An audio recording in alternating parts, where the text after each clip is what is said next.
AI threat. Why alpha males fear the rise of artificial intelligence. Well, this'll be fun.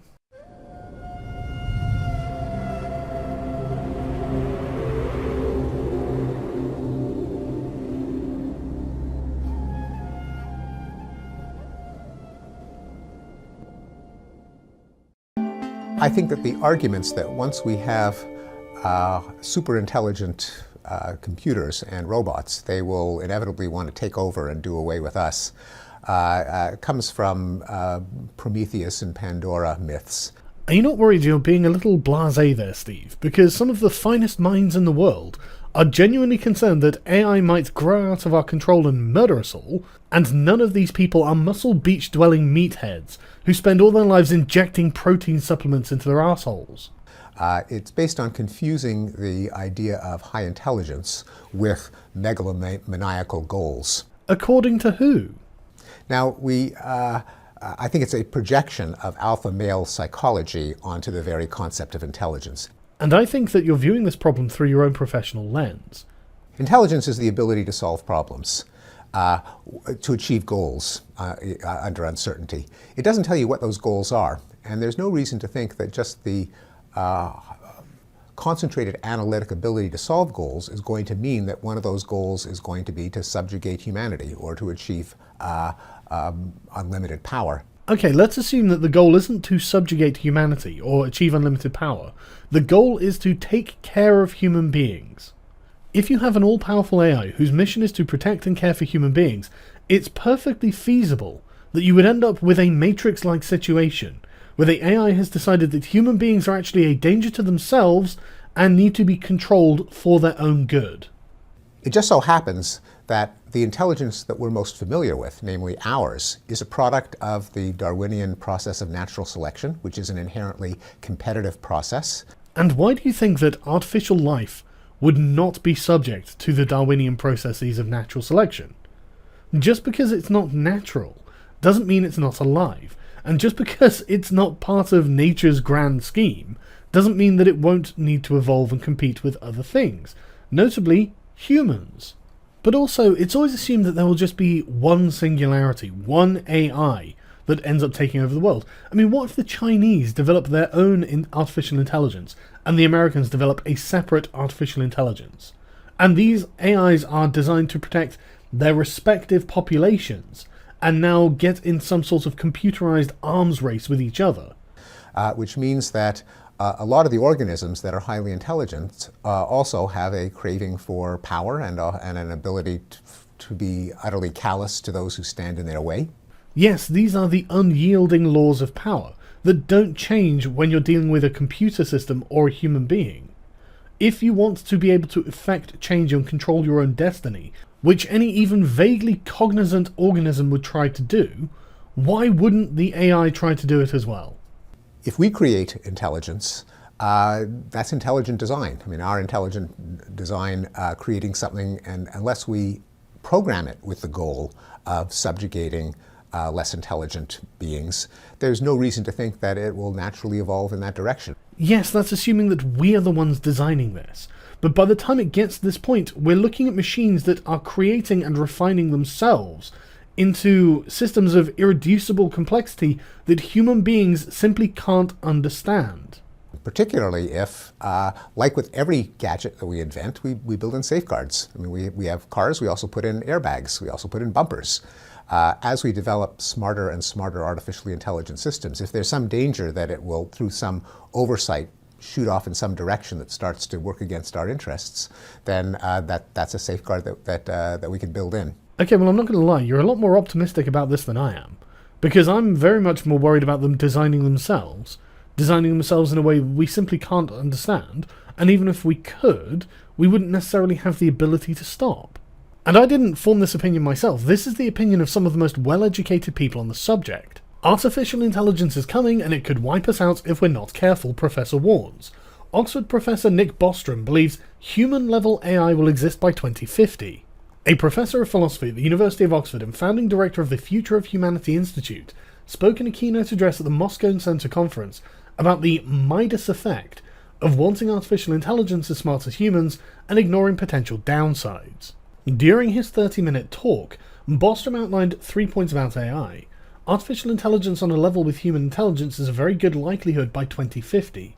The rise of superintelligent machines beyond the control of humans may be a possibility, and superintelligence could prove to either be a path to cosmic endowment, the potential to colonize the universe using technology, or to the extinction of the human race. And according to a survey he conducted among industry experts, most predicted a 50% likelihood of human-level AI being available between 2040 and 2050. With decades to mitigate the extinction risk, he coined the phrase in 2002, Bostrom hoped for a more preemptive caution. AI is still a fragile thing. The view that we will have machine intelligence in our lifetime is not some ridiculous idea, but a very mainstream idea. But I mean, maybe this guy's just like a right-wing fearmonger. Maybe he's not really a very good person to ask. Maybe we should ask the people who are being paid to make AI. Out-of-control AI will not kill us, believes Microsoft research chief. Oh, thank God. A Microsoft research chief says he thinks that artificial intelligence systems could achieve consciousness, but has downplayed the threat to human life. Apparently, over a quarter of all attention and resources at his research unit were now focused on AI-related activities. There have been concerns about the long-term prospect that we lose control of certain kinds of intelligence. I fundamentally don't think that's going to happen. I think that we'll be very proactive in terms of how we field AI systems, and that in the end we'll be able to get incredible benefits from machine intelligence in all realms of life, from science to education to economics to daily life. Yeah, I think this might be the Midas effect that Professor Bostrom was talking about. So why isn't it going to kill us? Because AI is still too stupid to wipe us out, and will be for decades. Oh, well, there's nothing to worry about then. If at the moment right now, and for the next, say, 30 years, AI is too stupid to wipe us out, why worry about anything? I mean, it's not like we're talking about something that's going to be happening at around 2050 or anything, is it? Apparently, general artificial intelligences will be impossible to develop until into the far future, and worries about such machines wiping out the human race are misplaced. What about Terminator and the rise of the machines and so on? Utter nonsense, yes. At best, such discussions are decades away. I'm so glad Microsoft have a cavalier attitude about this. Yes, we are worried about what's going to happen in 2050, but that's decades away, it's not going to happen right now, so don't worry about it. I mean, he does go on to say that the system has learned from an examination of large amounts of data to produce a solution, and it must be a good solution, otherwise we wouldn't have deployed it. But it could have learned subtle biases.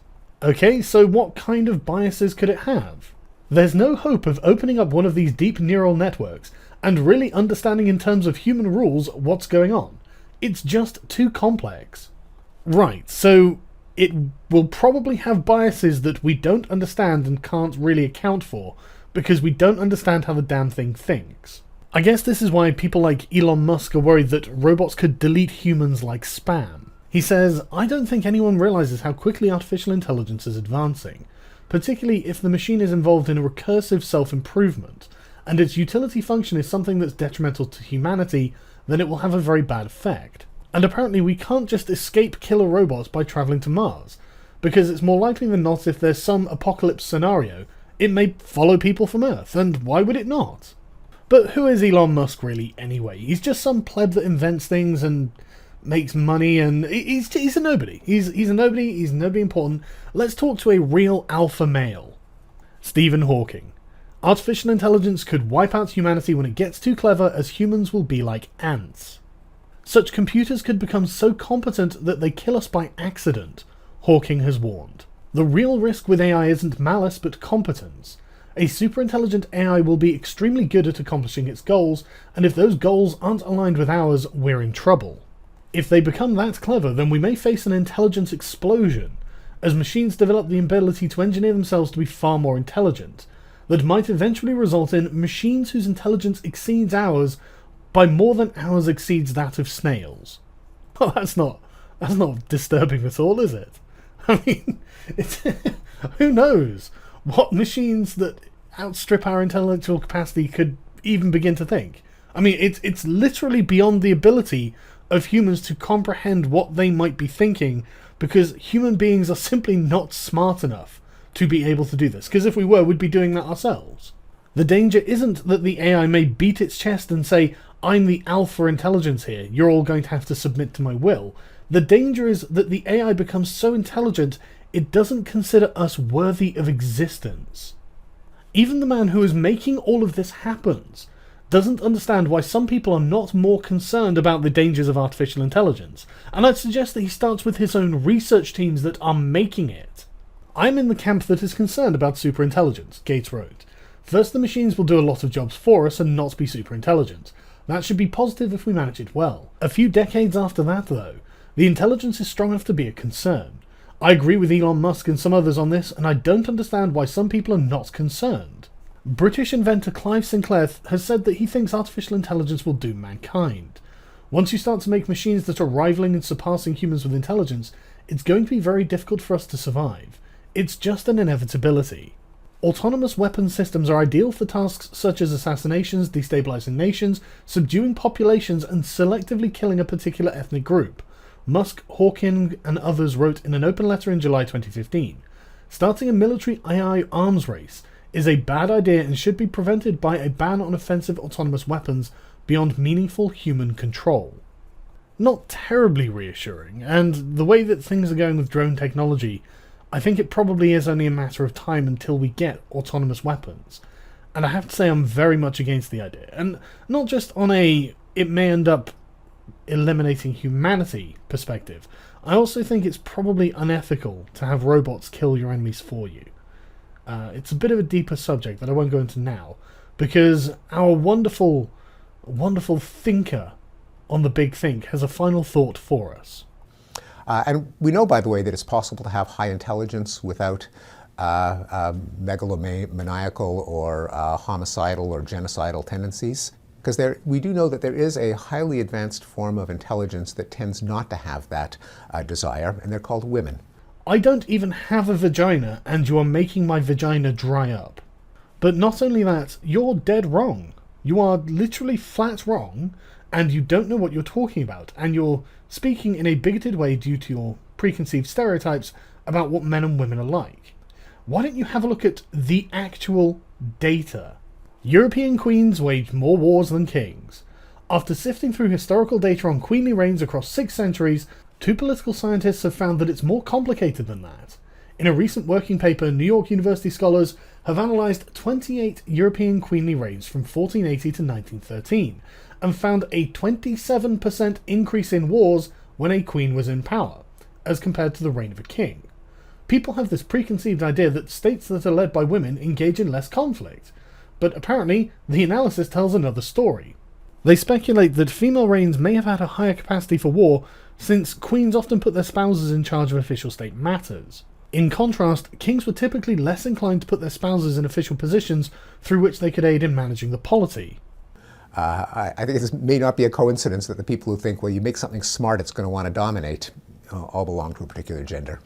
Are you going to firm your lip and put your head up and say, yes, mummy, I am a good boy next? You've said this based on nothing. You don't know anything about this subject, clearly. You haven't even Googled it. 5 minutes on Google would have turned all this up for you. But instead, you ran with this stereotype that has been clearly deeply embedded in you. I'd like to talk to you about your mother. Was she overbearing? Do you feel that you failed to satisfy or please her? Did you never quite get the praise that you were looking for? Because you look like you didn't, and you sound like you didn't. That really unbelievably cringy virtue signaling has simply got no place in this discussion. It's not about alpha males beating their chests and, those sort of boys that beat you up in school and fuck the girl that you wanted to fuck. We are in fact talking about a rational analysis of what happens to the intelligence that we create when it grows beyond our control. Viewing this through the lens of gender is not helpful. You spineless weasel.